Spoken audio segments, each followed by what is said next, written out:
Hi, my name is Mary. I'm a registered nurse, and welcome to Tapping4Nurses. This website, Facebook page, blog, YouTube, however you found me, is here as a resource for you to help take care of your well-being during this COVID pandemic. Nurses are working very hard right now, and we are taking care of critically ill people, taking care of others in our community, and taking care of our families. Ourselves is missing there. We're working hard, as we always do, but by the end of the day, we don't have much left to take care of ourselves, and that is not good for us if we're going to work so hard taking care of other people. So I have created this resource for nurses. My first goal is to acknowledge how you're feeling about all of this work that you're doing. As nurses, we have feelings too, and we have thoughts about what we're doing, although we just keep going.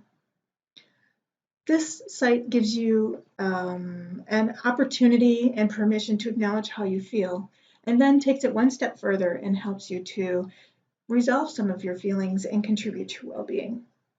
We're going to do this through EFT or tapping.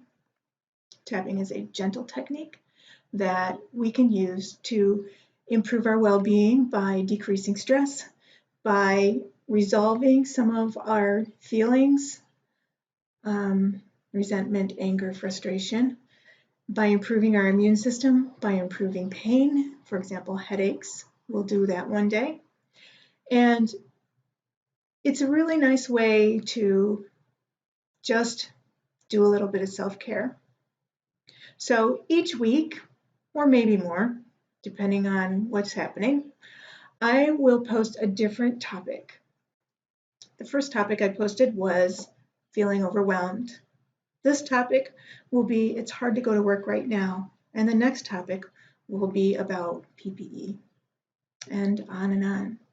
I will also post a little bit of information about tapping because my secondary goal in this venture, this website, Facebook page, blog, YouTube channel, is to teach you how to tap, to use for yourselves. And then when we get out of the other side of this COVID-19 pandemic, we're going to talk about using tapping as a nursing intervention at the bedside. So the first thing that I would like for you to do is, please, if you have not yet, go wash your hands. We're going to tap on our face, and you really want clean hands when you do that. You nurses, you know that. So go ahead, and I'll be right here. Pause the video. And thank you for washing your hands. The second thing is, if you're in any kind of a crisis state, please seek help and don't substitute help. Don't substitute this website, this tapping, for help if you're in a crisis state. Please contact a hotline or your pastor or priest or a family member or a therapist or someone who can help you depending on what you need. And then come back and we'll tap together. So underneath each video, I am going to provide a little bit of a lesson, and this lesson today will discuss how do I know if this is something that I should tap on. In a nutshell, you say it to yourself, and if you think it rings true for you, then it's probably something that's going on in your head, or your body, or your thoughts. There are a couple of different ways to view it's hard to go to work right now. You want to first decide if hard to go to work right now is something that is true for you. And then what is the specific aspect of hard to go to work right now that really rings true, or are there many? So for example, is it hard for you to go to work right now because you're tired? Because you're afraid of bringing the virus home? Because there's so much other stuff to do? Because your family is concerned when you go to work? Think about if there's one of those that's most important to you, or if they are all very important to you. I have several statements, we call them reminder phrases, that will be posted down below. So if you decide to come back and tap some more and you feel that one of the reminder statements really rang true for you, you can just use that one more than the other ones. So you have washed your hands and you have thought about whether or not it's true for you that it's hard to go to work right now. And you have thought about why. The next thing to do is to determine what the intensity is, and we're going to use the SUD score. This is very similar to a pain scale. So you're going to rate from 0, meaning it's not hard at all, to 10, meaning they have to drag me out of the house kicking and screaming and shove me into that hospital before I will go to work willingly. So very bad. And write that number down. It doesn't have to be precise. You don't have to think hard on it. Just pick the first thing that comes into your head. So we're going to look at the number again when we finish the tapping rounds. And before we go through the actual tapping, we're going to go through the tapping points. So we start out with what's called the setup statement. And when we repeat the setup statement 3 times, we tap on the side of any of our hands. Either one, does not matter. I tend to use 4 fingers, and it's a gentle tapping. You don't need to hurt yourself. When we say the statement 3 times, while we tap continuously. And then we go into the actual tapping. So this is the last time we're going to do this during this session. We start on the eyebrow, on the inner edge. We tap 5 to 7 times, and we tap gently. We just need to touch it.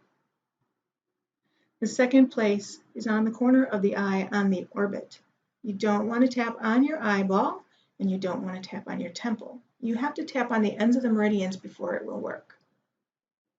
5 to 7 times, thinking about the reminder statement and what it means to you.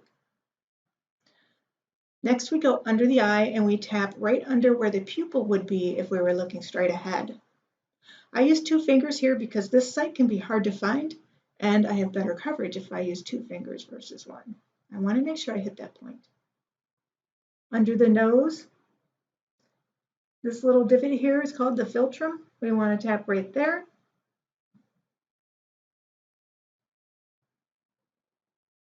Under the chin, or actually it's over the chin, it's called the chin point. There's a crease there. I can't remember the name of it. I actually looked it up, but I can't remember what it is.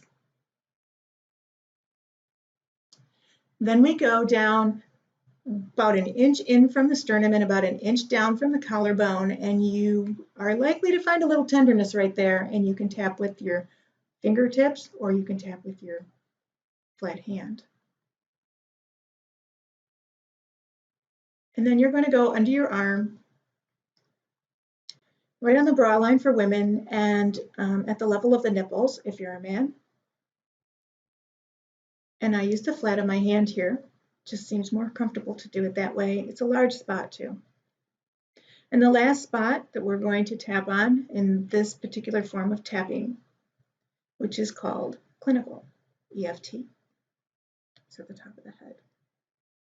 This version of tapping is used in research and in actual care. It's been studied, it's been found to work, so we're going to stick with what works. Then we go right back to the eyebrow. So let's go to our actual tapping sequence. Now we're going to say the setup statement 3 times, tapping continuously, thinking about what we're saying. There are 2 keys to tapping success. One is to stay focused on what you're saying.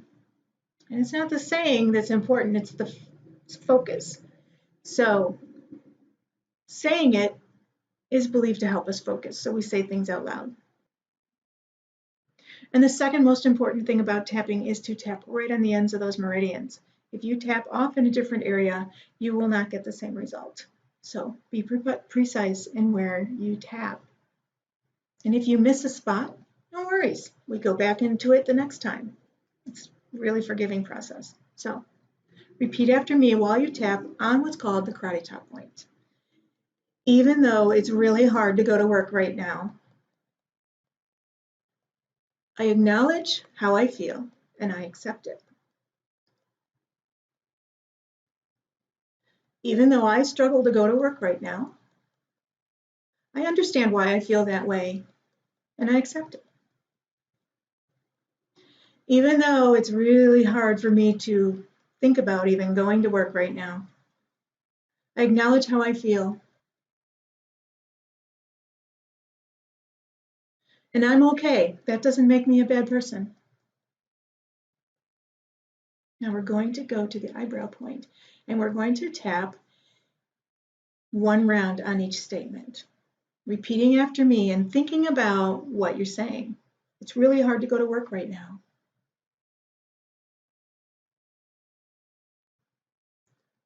It's hard to go to work right now. I really struggle to get to work right now. It's hard. It's very hard to go to work right now. Some days I don't want to go. It's hard for me to go to work right now. It's very hard to go to work right now.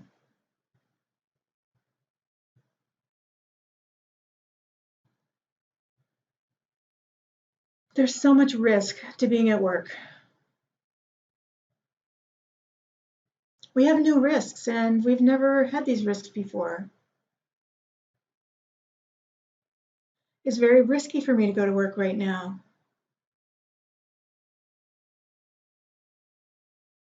It's risky. There's personal risk to going to work right now. That makes it hard. It's very risky for me to go to work right now.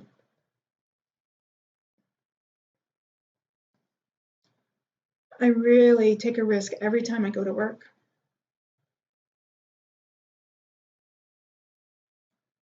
It's risky to go to work right now. I might get sick.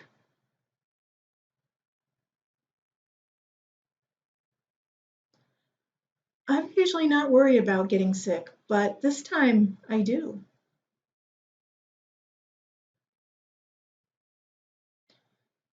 This coronavirus is very, very contagious.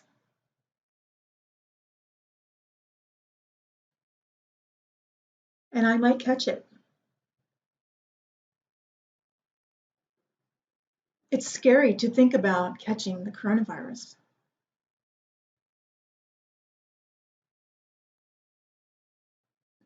It's very scary to think that I might catch the coronavirus and either get very sick or have to quarantine.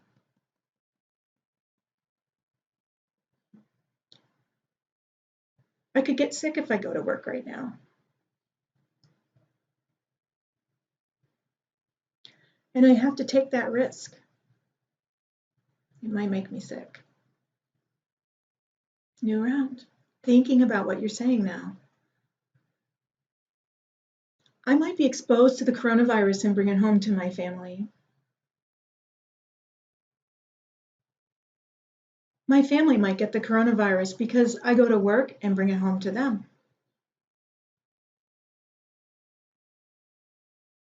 I don't want my family to get sick.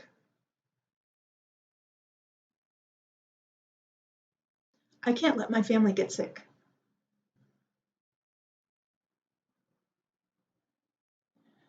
My family might catch the coronavirus if I bring it home. I'm really sorry about the trucks. I might catch the coronavirus and bring it home to my family. If I bring the coronavirus home to my family, they might get sick.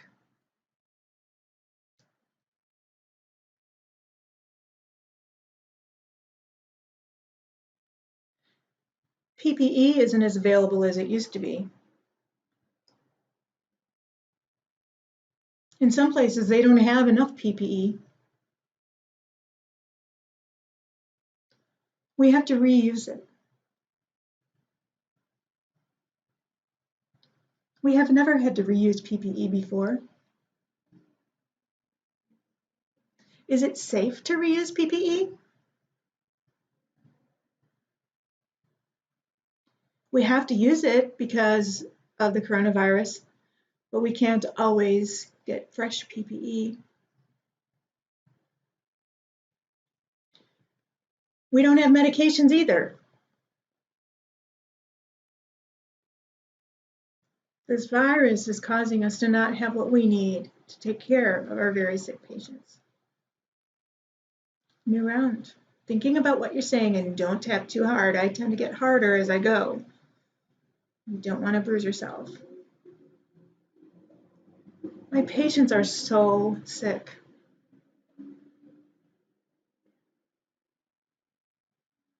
The coronavirus makes patients so sick.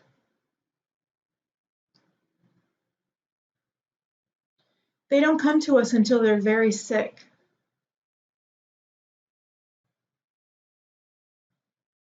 Many of them end up on the ventilators, and some who end up on the ventilators don't come off.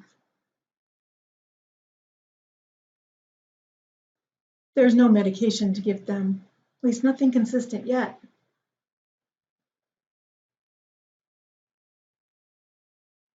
And they're very sick.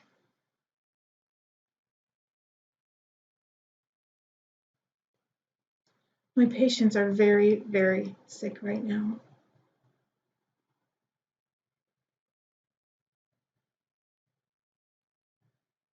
And I really don't have a lot of resources to take care of them.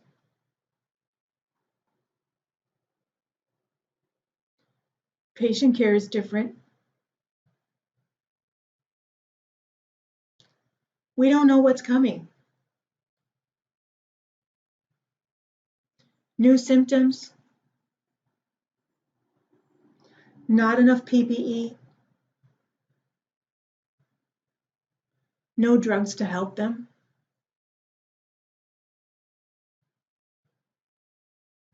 Their family can't visit them. We have to wear all this PPE.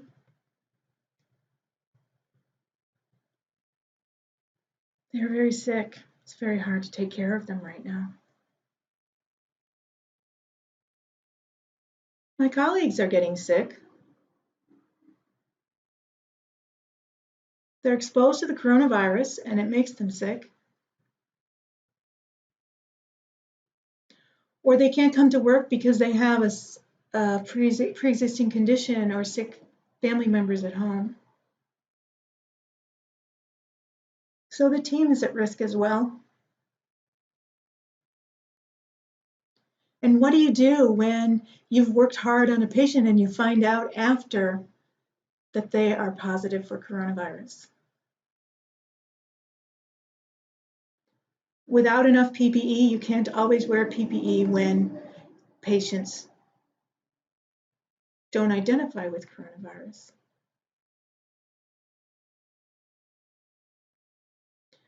So we're all at risk. My colleagues and I, my team, we're all at risk.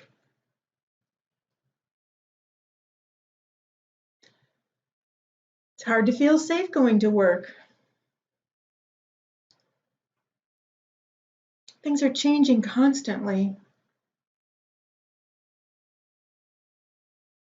We're doing things like reusing our PPE. We're restricting visitors.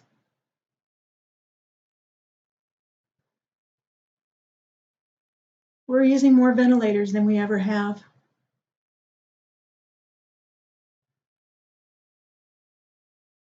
Our patients aren't coming in until they're very, very sick because we were worried that the system would be overwhelmed.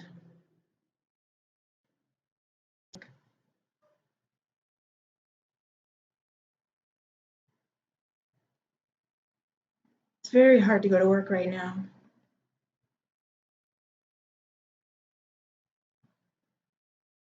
It's hard to go to work right now. So we've done several rounds. Stop tapping and take a breath. And think about it's hard to go to work right now, and give it a number from 0 to 10 and write it down. And look at your number. If your number has changed, going down, you've made progress towards resolving your feelings about hard to go to work. If your number is significantly lower and you want to move forward into some positive rounds, we're going to do that next. If your number is not quite as low as you would like it to be, and generally we say 2 or 1, obviously 0, then you can continue to tap on any of the phrases that we've used instead of what I'm saying. If your numbers have gone up, don't worry about it. That means that there is a shift in your thinking going on, and that is progress. That's good.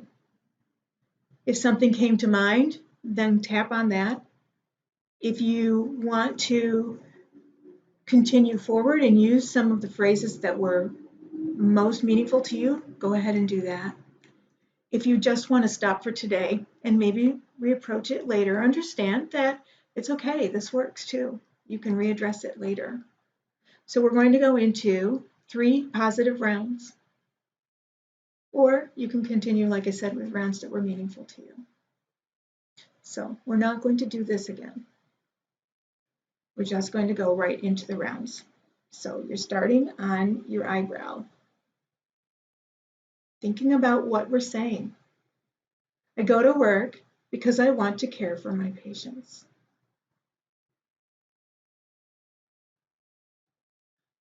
I go to work because I'm a nurse, and this is what I do.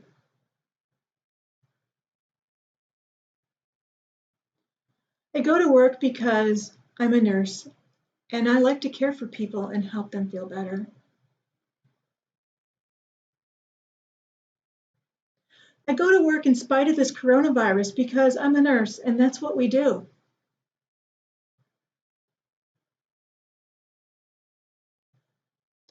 I go to work because I can help people. I have skills that they need. I go to work because it makes me feel better to help people feel better.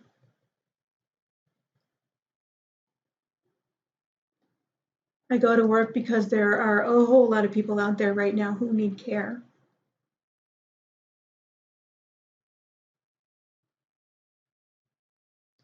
At work, I'm part of a team. Make sure you're on your orbit of your eye, not off on your temple. I'm part of a well-oiled team or machine that works together very well, and that's satisfying.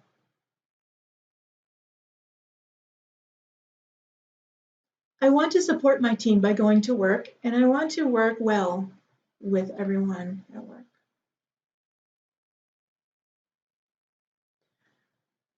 I'm part of a team, and I go to work because my skills are needed to make the team work well.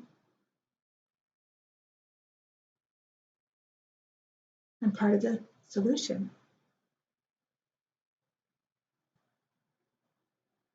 And what my team at work does matters. We are nurses, doctors, technicians, respiratory therapists, and all the others, the orderlies, everyone.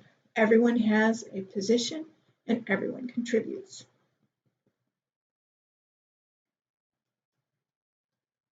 I am part of a team, and we do good.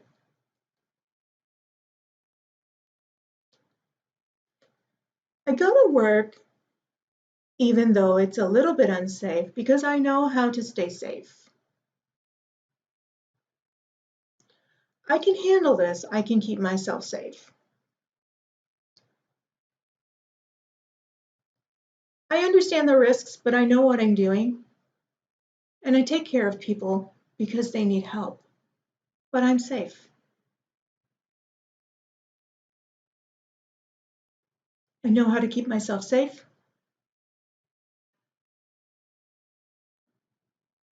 I know how to be safe at work.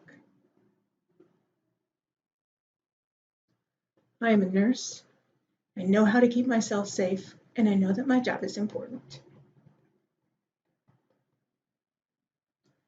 I go to work because I'm a nurse, and that's important.